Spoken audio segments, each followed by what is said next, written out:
exercises. There will be isotonic and isometric exercises.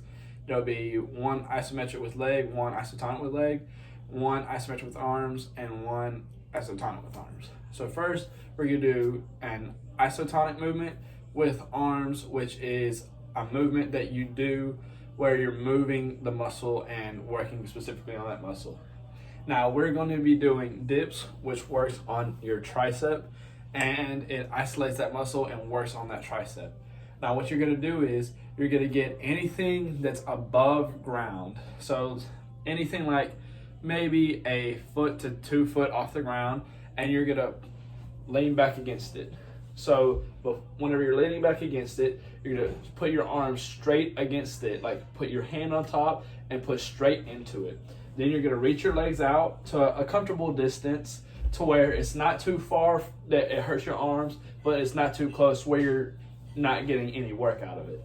So you're going to sit, and then whenever you get to this distance, you're going to keep your core tight and you're going to keep your back straight to where you're getting a good dip into it, hence the word dip.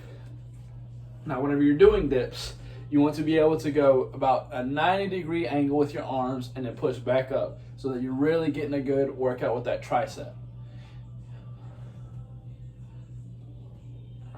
Now again, whenever you're doing this, make sure you keep your core tight and engaged so that it doesn't hurt your back and so that it doesn't put too much pressure on your shoulders, that it's just strictly working out your arms.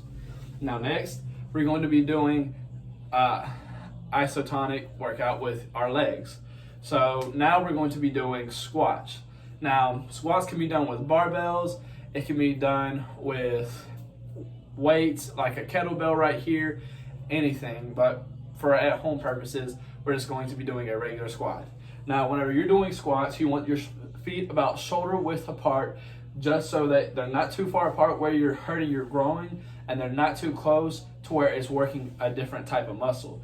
You want to be able to have a good strong balance and a good tight core. Core in any workout that you're doing a movement in is the biggest part, so that you stay balanced and you stay strong down and up.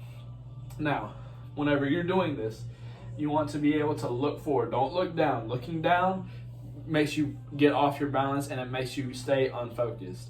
Whenever you're doing this, just look straight forward and make sure that you press your hips back first. A lot of people make the mistake of bending their knees out rather than pressing their hips back first. You want to press your hips back and then sink into your hips back. Now another thing, whenever you're sinking your hips back, it's not moving your chest forward, it's moving your hips back and keeping your chest in the same place.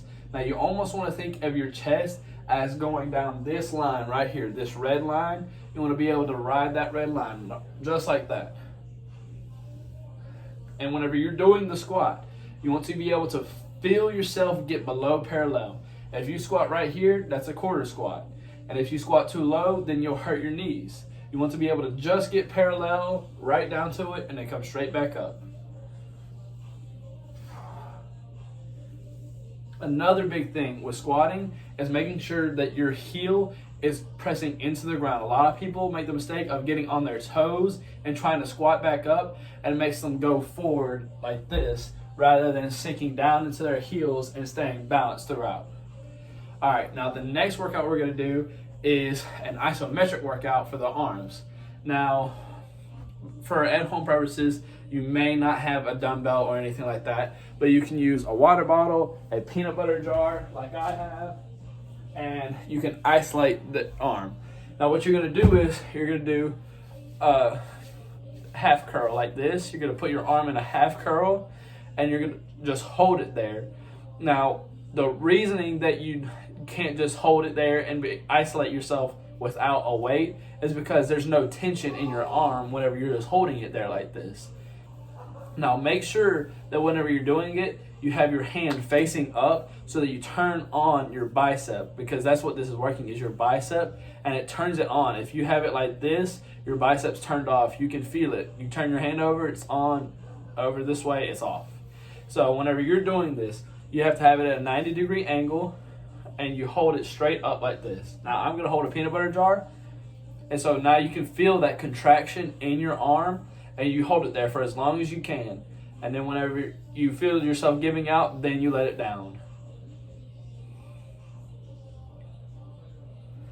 Now, the last isometric workout that I'm going to do is going to be a wall sit. And this is a same principle as a squat, but it's not squatting, it's squatting and holding yourself up against the wall. Still contracting your legs and working on your legs, but it's an isometric workout. There's no movement in it.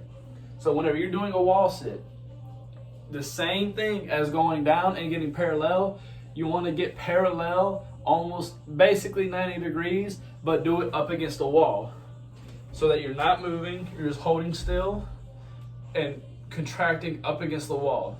Now you can feel yourself contracting in your quads and you can feel it in your hamstrings as well. And that's where you should feel it at. It should almost be just like you're sinking into your heels, but you're not. You're just sitting up against the wall and contracting. Now, another thing that makes it easier, as wall sits aren't very easy,